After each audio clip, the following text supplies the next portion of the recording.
ನಮಸ್ಕಾರ ಗೆಳೆಯರೆ, ಸೆಲ್ಫಿ ಕ್ಲಾಸಸ್ಗೆ ಸ್ವಾಗತ. ನಾನು ನಾಗರಾಜ್. ಬನ್ನಿ ಗೆಳೆಯರೆ, ಇವತ್ತಿನ ಕ್ಲಾಸ್ನ ಸ್ಟಾರ್ಟ್ ಮಾಡೋಣ. ಗೆಳೆಯರೆ, ಇವತ್ತಿನ ಕ್ಲಾಸ್ನ ಸ್ಟಾರ್ಟ್ ಮಾಡೋದಕ್ಕಿಂತ ಮುಂಚೆ ಇನ್ನೂ ಯಾರು ನನ್ನ ಚಾನಲ್ನ ಸಬ್ಸ್ಕ್ರೈಬ್ ಮಾಡಿಲ್ಲ, ಲೈಕ್ ಮಾಡಿ, ಶೇರ್ ಮಾಡಿ, ಸಬ್ಸ್ಕ್ರೈಬ್ ಮಾಡೋದನ್ನು ಮರಿಬೇಡಿ. ಬೆಲ್ ಬಟನ್ನ ಒತ್ತಿ ಗೆಳೆಯರೆ, ಯಾಕಂದರೆ ನಾವು ಅಪ್ಲೋಡ್ ಮಾಡುವಂಥ ವೀಡಿಯೋಗಳ ನೋಟಿಫಿಕೇಶನ್ ತಮಗೆ ಬರ್ತಾ ಇರುತ್ತೆ. ಅದೇ ರೀತಿ ಈ ಹಿಂದೆ ಕೂಡ ನಾವು ವೀಡಿಯೋಗಳನ್ನು ಅಪ್ಲೋಡ್ ಮಾಡಿದ್ದೀವಿ. ಅಪ್ಲೋಡ್ ಮಾಡಿರೋ ವೀಡಿಯೋಗಳ ಲಿಂಕ್ಗಳನ್ನು ಕೆಳಗಡೆ ಡಿಸ್ಕ್ರಿಪ್ಷನ್ ಬಾಕ್ಸಲ್ಲಿ ಕೊಟ್ಟಿದ್ದೀನಿ, ನೋಡಿ ಚೆಕ್ ಮಾಡ್ಕೊಳ್ಳಿ.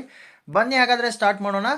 ಸಾಮಾನ್ಯ ಜ್ಞಾನ ಭಾಗ 39 ಗೆಳೆಯರೆ. ಈ ಹಿಂದೆ ನಾವು 38 ಭಾಗಗಳನ್ನು ಮಾಡಿದ್ದೀವಿ. ಮಾಡಿರೋ ಭಾಗಗಳ ಪ್ಲೇಲಿಸ್ಟನ್ನು ಕೆಳಗಡೆ ಡಿಸ್ಕ್ರಿಪ್ಷನ್ ಬಾಕ್ಸಲ್ಲಿ ಕೊಟ್ಟಿದ್ದೀನಿ, ನೋಡಿ ಚೆಕ್ ಮಾಡ್ಕೊಳ್ಳಿ. ಬನ್ನಿ ಹಾಗಾದರೆ ಸ್ಟಾರ್ಟ್ ಮಾಡೋಣ. ಗೆಳೆಯರೆ, ಪ್ರಶ್ನೆ 1, ತನ್ನದೇ ಆದ ಉಚ್ಚ ನ್ಯಾಯಾಲಯವನ್ನು ಹೊಂದಿರುವ ಕೇಂದ್ರಾಡಳಿತ ಪ್ರದೇಶ ಯಾವುದು ಅಂತ ಕೇಳ್ತಾ ಇದ್ದಾರೆ. Option A Delhi, option B Puducherry, option C Lakshadweep, option D Goa.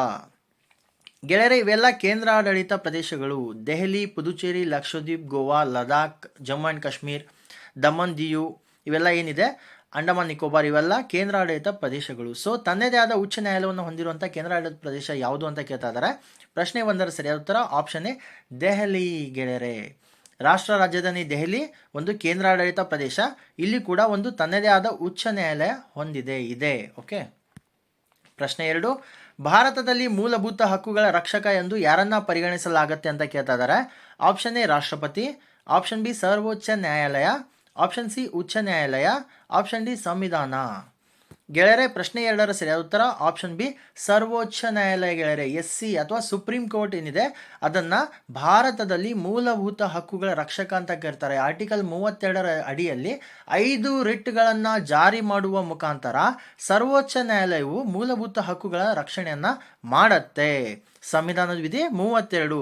ಅದೇ ರೀತಿ ಉಚ್ಚ ನ್ಯಾಯಾಲಯ ಆದರೆ ಸಂವಿಧಾನದ ವಿಧಿ 226ರ ಅನ್ವಯ ಅದು 5 ರೀತಿಯ ರಿಟ್ಗಳನ್ನು ಜಾರಿ ಮಾಡಿ ಮೂಲಭೂತ ಹಕ್ಕುಗಳ ರಕ್ಷಣೆಯನ್ನು ಮಾಡುತ್ತೆ. ಓಕೆ ಗೆಳೆಯರೆ, ಪ್ರಶ್ನೆ 3, ಪಂಚಾಯತ್ ರಾಜ್ ಅನ್ನು ಮೊದಲು ಎಲ್ಲಿ ಸ್ಥಾಪಿಸಲಾಯಿತು ಅಂತ ಕೇಳ್ತಾ ಇದ್ದಾರೆ. Option A Madhya Pradesh, option B Orissa, option C Rajasthan, option D Kerala. ಗೆಳೆಯರೆ, ಈ ಪ್ರಶ್ನೆ ಅಂತೂ ಒಂದು ಸಾವಿರಾರು ಬಾರಿ ಸ್ಪರ್ಧಾತ್ಮಕ ಪರೀಕ್ಷೆಗಳಲ್ಲಿ ಕೇಳಿರಬೇಕು. ಸೊ ಪಂಚಾಯತ್ ರಾಜನ್ನು ಭಾರತದಲ್ಲಿ ಮೊಟ್ಟ ಮೊದಲಿಗೆ ಯಾವ ರಾಜ್ಯದಲ್ಲಿ ಸ್ಥಾಪನೆ ಆಗುತ್ತೆ, ಎಲ್ಲಿ ಸ್ಥಾಪನೆ ಆಗುತ್ತೆ ಅಂತ ಕೇಳ್ತಾ ಇದ್ದಾರೆ. ಪ್ರಶ್ನೆ 3ರ ಸರಿಯಾದ ಉತ್ತರ ಆಪ್ಷನ್ ಸಿ ರಾಜಸ್ಥಾನದಲ್ಲಿ ಸ್ಥಾಪನೆ ಆಗುತ್ತೆ. ಗೆಳೆಯರೆ, ಬ್ರಿಟಿಷ್ ಭಾರತ ಅಥವಾ ಬ್ರಿಟಿಷ್ ಇಂಡಿಯಾ ಏನಿತ್ತು, ಆಗ ಬ್ರಿಟಿಷ್ ಇಂಡಿಯಾ ಇದ್ದಾಗ ಒಂದು ರಾಜ್ಯದಲ್ಲಿ ಪಂಚಾಯತ್ ರಾಜ್ ಸ್ಥಾಪನೆ ಆಗುತ್ತೆ. ಅದು ಯಾವಾಗ? ಸ್ವಾತಂತ್ರ್ಯ ಪೂರ್ವದಲ್ಲಿ. ಅದು ಎಲ್ಲಿ? ಬಿಹಾರದಲ್ಲಿ ಆಗುತ್ತೆ. ಬಟ್ ಸ್ವಾತಂತ್ರ್ಯ ಬಂದ ನಂತರ ಮೊದಲಿಗೆ ಪಂಚಾಯತ್ ರಾಜ್ ಸ್ಥಾಪನೆ ಆಗೋದು ರಾಜಸ್ಥಾನದಲ್ಲಿ. ಪ್ರಶ್ನೆ 3ರ ಸರಿಯಾದ ಉತ್ತರ ಆಪ್ಷನ್ ಸಿ ರಾಜಸ್ಥಾನದಲ್ಲಿ ಸ್ಥಾಪನೆ ಆಗುತ್ತೆ. ಯಾವಾಗ? 2 ಅಕ್ಟೋಬರ್ 1959ರಂದು ನಾಗೌರ್ ಜಿಲ್ಲೆಯಲ್ಲಿ ಸ್ಥಾಪನೆ ಆಗತ್ತೆ, ಜಾರಿಗೆ ಬರುತ್ತೆ. ಓಕೆ ಗೆಳೆಯರೆ, ಪ್ರಶ್ನೆ 4, ಸರ್ವೋಚ್ಚ ನ್ಯಾಯಾಲಯದ ನ್ಯಾಯಾಧೀಶರನ್ನ ಯಾರು ನೇಮಕ ಮಾಡ್ತಾರೆ ಅಂತ ಕೇಳ್ತಾ ಇದ್ದಾರೆ. ಆಪ್ಷನ್ ಎ ಮುಖ್ಯ ನ್ಯಾಯಾಧೀಶರು, ಆಪ್ಷನ್ ಬಿ ಉಪರಾಷ್ಟ್ರಪತಿ, ಆಪ್ಷನ್ ಸಿ ರಾಷ್ಟ್ರಪತಿ, ಆಪ್ಷನ್ ಡಿ ಪ್ರಧಾನಮಂತ್ರಿ. ಸರ್ವೋಚ್ಚ ನ್ಯಾಯಾಲಯದ ನ್ಯಾಯಾಧೀಶರನ್ನ ಯಾರು ನೇಮಕ ಮಾಡ್ತಾರೆ ಅಂತ ಕೇಳ್ತಾ ಇದ್ದಾರೆ. ಪ್ರಶ್ನೆ 4ರ ಸರಿಯಾದ ಉತ್ತರ ಆಪ್ಷನ್ ಸಿ ರಾಷ್ಟ್ರಪತಿಗಳು. ಗೆಳೆಯರೆ, ಸರ್ವೋಚ್ಚ ನ್ಯಾಯಾಲಯದ ಮುಖ್ಯ ನ್ಯಾಯಾಧೀಶರು ಮತ್ತು ನ್ಯಾಯಾಧೀಶರು, ಹೈಕೋರ್ಟ್ನ ಮುಖ್ಯ ನ್ಯಾಯಾಧೀಶರು ಮತ್ತು ನ್ಯಾಯಾಧೀಶರುಗಳನ್ನ ರಾಷ್ಟ್ರಪತಿಗಳೇ ನೇಮಕವನ್ನ ಮಾಡ್ತಾರೆ. ಅಕಸ್ಮಾತ್ ರಾಷ್ಟ್ರಪತಿಗಳು ಅವರ ಆ ಸ್ಥಾನದಲ್ಲಿ ಇಲ್ಲದೇ ಇದ್ದ ಪಕ್ಷದಲ್ಲಿ ಕೆಲವು ಸಂದರ್ಭಗಳಲ್ಲಿ ಉಪರಾಷ್ಟ್ರಪತಿಗಳು ನೇಮಕ ಮಾಡ್ತಾರೆ. ಅದನ್ನು ಹೊರತುಪಡಿಸಿ ರಾಷ್ಟ್ರಪತಿಗಳೇ ಸರ್ವೋಚ್ಚ ನ್ಯಾಯಾಲಯದ ನ್ಯಾಯಾಧೀಶರು ಮತ್ತು ಮುಖ್ಯ ನ್ಯಾಯಾಧೀಶರನ್ನ ನೇಮಕವನ್ನ ಮಾಡ್ತಾರೆ. ಓಕೆ ಅದೇ ರೀತಿ ಸರ್ವೋಚ್ಚ ನ್ಯಾಯಾಲಯದಲ್ಲಿ ಒಟ್ಟು 33 ನ್ಯಾಯಾಧೀಶರುಗಳು, ಒಬ್ಬರು ಮುಖ್ಯ ನ್ಯಾಯಾಧೀಶರು, ಒಟ್ಟು 34 ನ್ಯಾಯಾಧೀಶರು ಕೆಲಸವನ್ನ ನಿರ್ವಹಿಸ್ತಾರೆ. ಓಕೆ ಈ ಪ್ರಶ್ನೆಯನ್ನು ಕೂಡ ಕೇಳಿದ್ದಾರೆ, ನೆನಪಿರಲಿ. ಗೆಳೆಯರೆ, ಪ್ರಶ್ನೆ 5, ಡ್ಯಾಶ್ ಸಮಿತಿಯ ಶಿಫಾರಸಿನ ಆಧಾರದ ಮೇಲೆ ಮೂಲಭೂತ ಕರ್ತವ್ಯಗಳನ್ನು ಸಂವಿಧಾನದಲ್ಲಿ ಅಳವಡಿಸಿಕೊಳ್ಳಲಾಗಿದೆ. ಆಪ್ಷನ್ ಎ ಸ್ವರ್ಣ ಸಿಂಗ್ ಸಮಿತಿ, ಆಪ್ಷನ್ ಬಿ ಸಂತಾನಂ ಸಮಿತಿ, ಆಪ್ಷನ್ ಸಿ ಅಶೋಕ್ ಮೆಹ್ತಾ ಸಮಿತಿ, ಆಪ್ಷನ್ ಡಿ ಮಂಡಲ್ ಸಮಿತಿ. ಯಾವ ಸಮಿತಿಯ ಶಿಫಾರಸಿನ ಆಧಾರದ ಮೇಲೆ ಮೂಲಭೂತ ಕರ್ತವ್ಯಗಳನ್ನು ಸಂವಿಧಾನದಲ್ಲಿ ಅಳವಡಿಸಿಕೊಳ್ಳಲಾಯಿತು ಅಂತ ಕೇಳ್ತಾ ಇದ್ದಾರೆ. ಪ್ರಶ್ನೆ 5ರ ಸರಿಯಾದ ಉತ್ತರ ಆಪ್ಷನ್ ಎ ಸ್ವರ್ಣ ಸಿಂಗ್ ಸಮಿತಿಯ ಶಿಫಾರಸಿನ ಮೇಲೆ ಸಂವಿಧಾನದಲ್ಲಿ ಮೂಲಭೂತ ಕರ್ತವ್ಯಗಳನ್ನು ಅಳವಡಿಕೆ ಮಾಡಲಾಯಿತು. ಗೆಳೆಯರೆ, 1976ರಲ್ಲಿ ಕಾಂಗ್ರೆಸ್ ಪಕ್ಷವು ಸರ್ದಾರ್ ಸ್ವರ್ಣ ಸಿಂಗ್ ಸಮಿತಿಯನ್ನು ಸ್ಥಾಪಿಸಿತು. ಆಂತರಿಕ ತುರ್ತು ಪರಿಸ್ಥಿತಿಯ ಯಾವಾಗ? 1975ರಿಂದ 77ರಲ್ಲಿ ಆಂತರಿಕ ತುರ್ತು ಪರಿಸ್ಥಿತಿ ಆಗುತ್ತೆ. ಅದನ್ನು ಬ್ಲ್ಯಾಕ್ ಡೇ ಅಂತ ಈಗಲೂ ಕೂಡ ನಾವು ಆಚರಣೆಯನ್ನು ಮಾಡ್ತೀವಿ. ಅದೇ ರೀತಿ ಆಂತರಿಕ ತುರ್ತು ಪರಿಸ್ಥಿತಿಯ ಕಾರ್ಯಾಚರಣೆಯ ಸಮಯದಲ್ಲಿ ಅದರ ಅಗತ್ಯತೆ ಮತ್ತು ಅಗತ್ಯವನ್ನು ಅನುಭವಿಸಲಾಯಿತು ಅಂತ ಹೇಳ್ತಾರೆ. ಓಕೆ ಗೆಳೆಯರೆ, ಪ್ರಶ್ನೆ 6, ಲಕ್ನೋ ಒಪ್ಪಂದ ಡ್ಯಾಶ್ಗಳ ನಡುವೆ ನಡೆಯಿತು, ಅಂದರೆ ಯಾರ ನಡುವೆ ನಡೆಯಿತು ಅಂತ ಕೇಳ್ತಾ ಇದ್ದಾರೆ. ಆಪ್ಷನ್ ಎ ಹಿಂದೂ ಮಹಾಸಭಾ ಮತ್ತು ಮುಸ್ಲಿಂ ಲೀಗ್. ಆಪ್ಷನ್ ಬಿ ಸೌಮ್ಯವಾದಿಗಳು ಮತ್ತು ಉಗ್ರಗಾಮಿಗಳು. ಉಗ್ರಗಾಮಿಗಳು ಅಂದರೆ ಟೆರರಿಸ್ಟ್ ಅಲ್ಲ, ಉಗ್ರವಾಗಿ ಅಂದರೆ ಅಂಥ ಕಾರ್ಯಚಟುವಟಿಕೆಗಳನ್ನು ಮಾಡ್ತಿದ್ರು ಅಂತ. ಓಕೆ, ಈಗ ಎಲ್ಲ ಟೆರರಿಸ್ಟ್ ಆಗಿದ್ದಾರೆ. ಆಗಿನ ಉಗ್ರಗಾಮಿಗಳು ಆಗಿರಲಿಲ್ಲ, ದೇಶಭಕ್ತರು ಆಗಿದ್ರು. ಬಟ್ ಅವ್ರದ್ದು ಏನು ಹೋರಾಟ ಇತ್ತು, ತೀವ್ರತೆ ಇತ್ತು ತುಂಬ. ಆಪ್ಷನ್ ಸಿ ಭಾರತೀಯ ರಾಷ್ಟ್ರೀಯ ಕಾಂಗ್ರೆಸ್ ಮತ್ತು ಮುಸ್ಲಿಂ ಲೀಗ್. ಆಪ್ಷನ್ ಡಿ ಸೌಮ್ಯವಾದಿ ಮತ್ತು ಮುಸ್ಲಿಂ ಲೀಗ್.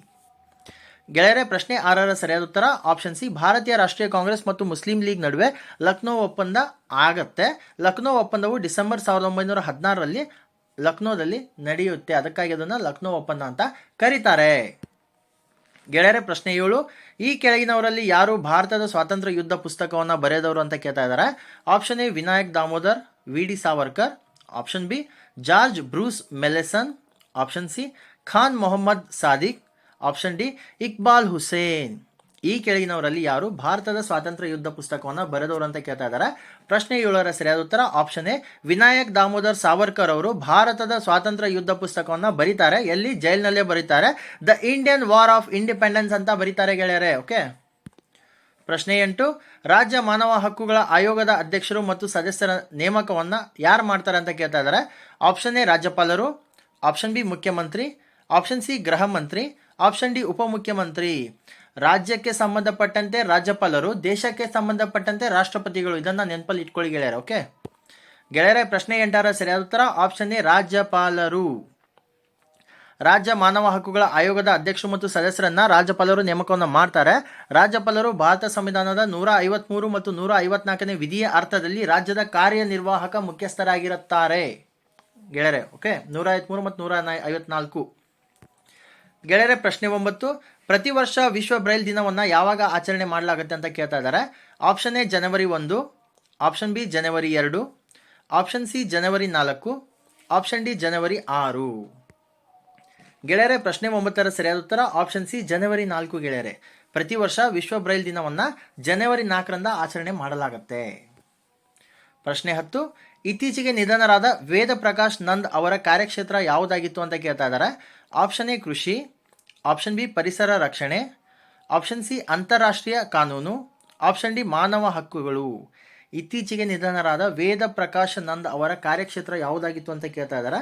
ಪ್ರಶ್ನೆ 10ರ ಸರಿಯಾದ ಉತ್ತರ ಆಪ್ಷನ್ ಸಿ ಅಂತಾರಾಷ್ಟ್ರೀಯ ಕಾನೂನು ಗೆಳೆಯರೆ. ಇತ್ತೀಚೆಗೆ ನಿಧನರಾದ ವೇದ ಪ್ರಕಾಶ್ ನಂದ್ ಅವರ ಕಾರ್ಯಕ್ಷೇತ್ರ ಯಾವುದು? ಅಂತಾರಾಷ್ಟ್ರೀಯ ಕಾನೂನು. ಗೆಳೆಯರೆ, ಪ್ರಶ್ನೆ 11, ಅಡೋರಾ ಮ್ಯಾಜಿಕ್ ಸಿಟಿ ಯಾವ ದೇಶದ ಮೊದಲ ಸ್ವದೇಶಿ ಕ್ರೂಸ್ ಹಡಗು? Option A Thailand, option B ದಕ್ಷಿಣ Korea, option C Japan, option D China. ಏನು ಪ್ರಶ್ನೆ ಕೇಳ್ತಾ ಇದ್ದಾರೆ? ಅಡೋರಾ ಮ್ಯಾಜಿಕ್ ಸಿಟಿ ಯಾವ ದೇಶದ ಮೊದಲ ಸ್ವದೇಶಿ ಕ್ರೂಸ್ ಶಿಪ್ ಅಂತ ಕೇಳ್ತಾ ಇದ್ದಾರೆ. ಪ್ರಶ್ನೆ 11ರ ಸರಿಯಾದ ಉತ್ತರ ಆಪ್ಷನ್ ಡಿ ಚೀನಾ ಗೆಳೆಯರೆ. ಚೀನಾ ದೇಶದ ಮೊದಲ ಸ್ವನಿರ್ಮಿತ ಸ್ವದೇಶಿ ಕ್ರೂಸ್ ಯಾವುದು? ಅಡೋರಾ ಮ್ಯಾಜಿಕ್ ಸಿಟಿ. ಚೀನಾದ ರಾಜಧಾನಿ ಬಂದ್ಬಿಟ್ಟು ಬೀಜಿಂಗ್, ನೆನಪಿರ್ಲಿ ಗೆಳೆಯರೆ. ಪ್ರಶ್ನೆ 12, ಮೈಕ್ರೋ ಫೈನಾನ್ಸ್ನ ಬ್ಯಾಂಕಿಂಗ್ನ ಪ್ರವರ್ತಕರಾಗಿ 2006ರಲ್ಲಿ ನೊಬೆಲ್ ಶಾಂತಿ ಪ್ರಶಸ್ತಿಯನ್ನು ಪಡೆದ ಮತ್ತು ಇತ್ತೀಚೆಗೆ ಸುದ್ದಿ ಮಾಡುತ್ತಿದ್ದ ಮೊಹಮ್ಮದ್ ಯೂನಸ್ ಅವರು ಯಾವ ದೇಶಕ್ಕೆ ಸೇರಿದವರು ಅಂತ ಕೇಳ್ತಾ ಇದ್ದಾರೆ. Option A Afghanistan, option B Pakistan, option C Bangladesh, option D Saudi Arabia. ಗೆಳೆಯರೆ, ಪ್ರಶ್ನೆ 12ರ ಸರಿಯಾದ ಉತ್ತರ ಆಪ್ಷನ್ ಸಿ ಬಾಂಗ್ಲಾದೇಶ್ ಗೆಳೆಯರೆ. ಮೈಕ್ರೋ ಫೈನಾನ್ಸ್ ಬ್ಯಾಂಕಿಂಗ್ನ ಪ್ರವರ್ತಕರಾಗಿ 2006ರಲ್ಲಿ ನೊಬೆಲ್ ಶಾಂತಿ ಪ್ರಶಸ್ತಿಯನ್ನು ಪಡೆದಂಥವರು ಬಾಂಗ್ಲಾದೇಶದ ಯಾರು? ಮೊಹಮ್ಮದ್ ಯೂನಸ್ ಅವರು. ಬಾಂಗ್ಲಾದೇಶದ ರಾಜಧಾನಿ ಬಂದ್ಬಿಟ್ಟು ಢಾಕಾ, ಅಲ್ಲಿನ ಕರೆನ್ಸಿ ಟಾಕಾ. ಓಕೆ ಗೆಳೆಯರೆ, ಪ್ರಶ್ನೆ 13, ಭಾರತದಲ್ಲಿ ಸಿರಪ್ ರೂಪದಲ್ಲಿ ಲಭ್ಯವಿರುವ ಮೊದಲ ಕೀಮೋ ಡ್ರಗ್ನ ಹೆಸರೇನು ಅಂತ ಕೇಳ್ತಾ ಇದ್ದಾರೆ. ಆಪ್ಷನ್ ಎ ಪ್ರಿವಿಲ್, ಆಪ್ಷನ್ ಬಿ ಪ್ರಿವಾಲ್, ಆಪ್ಷನ್ ಸಿ ಪ್ರಿವೆಲ್, ಆಪ್ಷನ್ ಡಿ ಪೋಸ್ಟ್ ವಾಲ್. ಕೀಮೋಥೆರಪಿಗಾಗಿ ಯೂಸ್ ಆಗ್ತಾ ಇರೋ ಕೀಮೋ ಡ್ರಗ್ನ ಹೆಸರೇನು ಸಿರಪ್ ರೂಪದಲ್ಲಿರುವಂಥ ಕೀಮೋ ಡ್ರಗ್ನ ಹೆಸರನ್ನ ಕೇಳ್ತಾ ಇದ್ದಾರೆ. ಪ್ರಶ್ನೆ 13ರ ಸರಿಯಾದ ಉತ್ತರ ಆಪ್ಷನ್ ಬಿ ಫ್ರೀ ವಾಲ್ ಗೆಳೆಯರೆ. ಭಾರತದಲ್ಲಿ ಸಿರಪ್ ರೂಪದಲ್ಲಿ ಲಭ್ಯವಿರುವ ಮೊದಲ ಕೀಮೋ ಡ್ರಗ್ನ ಹೆಸರು ಏನಪ್ಪ ಅಂದರೆ ಅದು ಫ್ರೀ ವಾಲ್ ಗೆಳೆಯರೆ. ಪ್ರಶ್ನೆ 14, ಈ ಕೆಳಗಿನ ಯಾವ ತೆರಿಗೆಯನ್ನು ರಾಜ್ಯ ಸರ್ಕಾರಗಳು ವಿಧಿಸಿ ಸಂಗ್ರಹಿಸುತ್ತವೆ ಮತ್ತು ಬಳಸಿಕೊಳ್ಳುತ್ತವೆ? ಇದು ತಮಗೆ ಗೊತ್ತಿರಲೇಬೇಕಾದ ವಿಷಯ. ಆಪ್ಷನ್ ಎ ವೈಯಕ್ತಿಕ ಆದಾಯ ತೆರಿಗೆ, ಆಪ್ಷನ್ ಬಿ ಕಂಪನಿ ತೆರಿಗೆ, ಆಪ್ಷನ್ ಸಿ ಭೂ ಕಂದಾಯ, ಆಪ್ಷನ್ ಡಿ ಕಸ್ಟಮ್ ಸುಂಕಗಳು.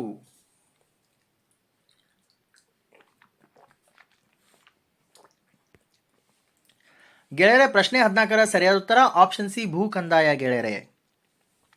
ಭೂ ಕಂದಾಯವನ್ನ ರಾಜ್ಯ ಸರ್ಕಾರಗಳು ವಿಧಿಸಿ ಸಂಗ್ರಹ ಮಾಡಿಕೊಂಡು ಮತ್ತು ಅದನ್ನ ಯೂಸ್ ಮಾಡ್ಕೊಳ್ಳತ್ತೆ. ಯಾವುದು? ಭೂ ಕಂದಾಯ ತೆರಿಗೆ. ಓಕೆ ಗೆಳೆಯರೆ ಪ್ರಶ್ನೆ 15 ಕೆಳಗಿನವುಗಳಲ್ಲಿ ಯಾವುದು ಹೂಡಿಕೆಯ ವೆಚ್ಚವಲ್ಲ ಅಂತ ಕೇಳ್ತಾ ಇದ್ದಾರೆ. ಆಪ್ಷನ್ ಎ ಕಂಪನಿಯ ಮುಖ್ಯ ಸ್ಥಾವರದ ವಿಸ್ತರಣೆ, ಆಪ್ಷನ್ ಬಿ ಮನೆ ಖರೀದಿ, ಆಪ್ಷನ್ ಸಿ ಯಂತ್ರೋಪಕರಣಗಳ ಖರೀದಿ, ಆಪ್ಷನ್ ಡಿ ವಾಣಿಜ್ಯ ಕಟ್ಟಡ ಖರೀದಿ. ಕೆಳಗಿನವುಗಳಲ್ಲಿ ಯಾವುದು ಹೂಡಿಕೆಯ ವೆಚ್ಚವಲ್ಲ ಅಂತ ಕೇಳ್ತಾ ಇದ್ದಾರೆ.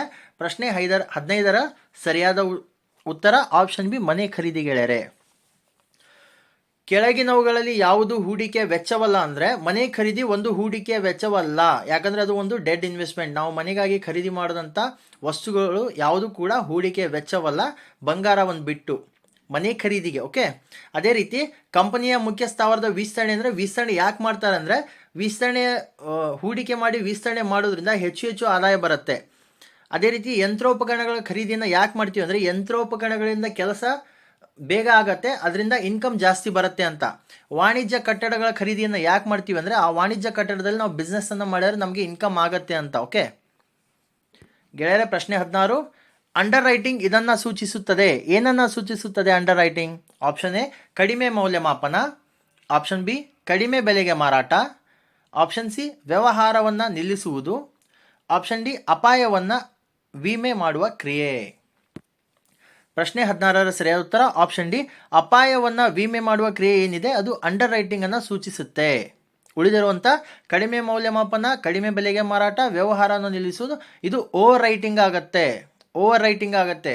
ಅಂಡರ್ ರೈಟಿಂಗ್ ಬಂದ್ಬಿಟ್ಟು ಅಪಾಯವನ್ನು ವಿಮೆ ಮಾಡುವ ಕ್ರಿಯೆ ಏನಿದೆ ಅದು ಅಂಡರ್ ರೈಟಿಂಗ್. ಆಗುವ ಮುಂಚೆನೇ ವಿಮೆ ಮಾಡಿಸೋದು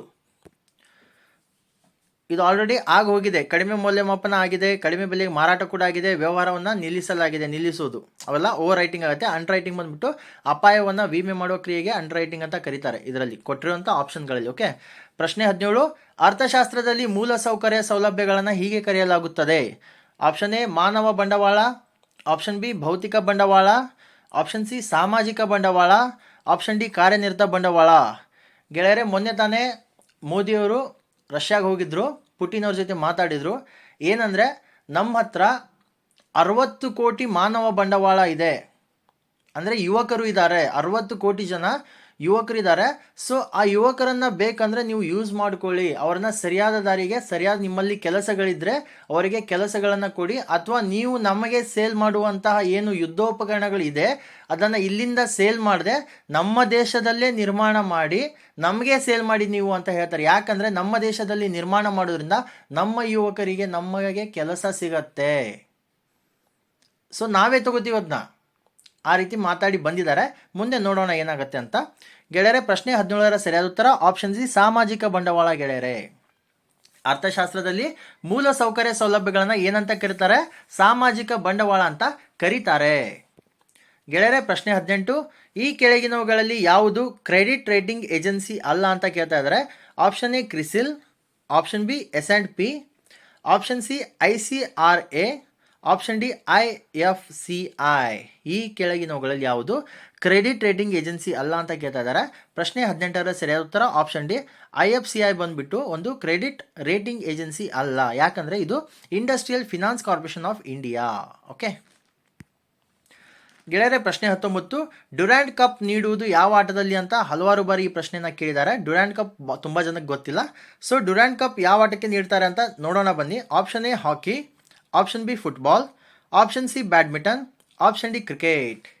ಗೆಳೆಯರೆ ಪ್ರಶ್ನೆ 19ರ ಸರಿಯಾದ ಉತ್ತರ ಆಪ್ಷನ್ ಬಿ ಫುಟ್ಬಾಲ್ ಗೆಳೆಯರೆ. ಡ್ಯುರಾಂಡ್ ಕಪ್ ಬಂದ್ಬಿಟ್ಟು ಫುಟ್ಬಾಲ್ ಆಟಕ್ಕೆ ನೀಡುವಂಥ ಒಂದು ಕಪ್ ಆಗಿದೆ. ಓಕೆ ಇವತ್ತಿನ ಈ ಕ್ಲಾಸ್ನ ಅಂತಿಮ ಮತ್ತು ಕೊನೆಯ ಪ್ರಶ್ನೆ 20 ಜಾತಕ ಕಥೆಗಳು ಈ ಕೆಳಗಿನ ಯಾವುದಕ್ಕೆ ಸಂಬಂಧಿಸಿದವುಗಳಾಗಿವೆ?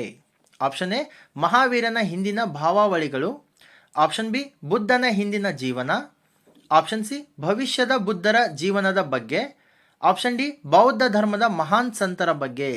ಜಾತಕ ಕಥೆಗಳು ಯಾವುದಕ್ಕೆ ಸಂಬಂಧಪಟ್ಟಿದೆ, ಯಾರಿಗೆ ಸಂಬಂಧಪಟ್ಟಿದೆ ಅಂತ ಕೇಳ್ತಾ ಇದ್ದಾರೆ. ಪ್ರಶ್ನೆ 20ರ ಸರಿಯಾದ ಉತ್ತರ ಆಪ್ಷನ್ ಬಿ ಬುದ್ಧನ ಹಿಂದಿನ ಜೀವನಕ್ಕೆ ಸಂಬಂಧಪಟ್ಟಂತ ಕಥೆಗಳು ಯಾವುದಾದಿದ್ರೆ ಅದು ಜಾತಕ ಕಥೆಗಳು. ಹಲವಾರು ಬಾರಿ ಈ ಪ್ರಶ್ನೆಯನ್ನ ಕೇಳಿದಾರೆ ಗೆಳೆಯರೆ. ಜಾತಕ ಕಥೆಗಳು ಯಾವುದಕ್ಕೆ ಸಂಬಂಧಪಟ್ಟಿದೆ ಅಂದರೆ ಬುದ್ಧನ ಹಿಂದಿನ ಜೀವನದ ಬಗ್ಗೆ ಸಂಬಂಧಪಟ್ಟಂತ ಕಥೆಗಳು ಜಾತಕ ಕಥೆಗಳು. ಓಕೆ ಗೆಳೆಯರೆ, ನಮ್ಮ ವಿಡಿಯೋಗಳು ತಮಗೆ ಇಷ್ಟವಾದಲ್ಲಿ ಲೈಕ್ ಮಾಡಿ, ಶೇರ್ ಮಾಡಿ, ಸಬ್ಸ್ಕ್ರೈಬ್ ಮಾಡೋದನ್ನ ಮರಿಬೇಡಿ. ಬೆಲ್ ಬಟನ್ನ ಒತ್ತಿ ಗೆಳೆಯರೆ, ಯಾಕಂದ್ರೆ ನಾವು ಅಪ್ಲೋಡ್ ಮಾಡುವಂಥ ವಿಡಿಯೋಗಳ ನೋಟಿಫಿಕೇಶನ್ ತಮಗೆ ಬರ್ತಾ ಇರುತ್ತೆ. ಅದೇ ರೀತಿ ನಾವು ತಿಳಿಸಿಕೊಟ್ಟಂಥ ಮಾಹಿತಿಗಳ ಬಗ್ಗೆ ಅಥವಾ ನಮ್ಮ ಕ್ಲಾಸ್ಗಳ ಬಗ್ಗೆ ಏನಾದರೂ ಅಭಿಪ್ರಾಯಗಳು ಅಥವಾ ಕಮೆಂಟ್ಗಳಿದ್ದಲ್ಲಿ ದಯವಿಟ್ಟು ಕಮೆಂಟ್ ಸೆಕ್ಷನಲ್ಲಿ ಕಮೆಂಟ್ ಮಾಡಿ. ನಾವು ನಿಮ್ಮ ಕಮೆಂಟ್ಗಳನ್ನು ನೋಡ್ತೀವಿ ಗೆಳೆಯರೆ. ಮತ್ತೆ ನಾವು ಮುಂದಿನ ಕ್ಲಾಸಲ್ಲಿ ಭೇಟಿಯಾಗೋಣ. ಧನ್ಯವಾದಗಳು ಗೆಳೆಯರೆ.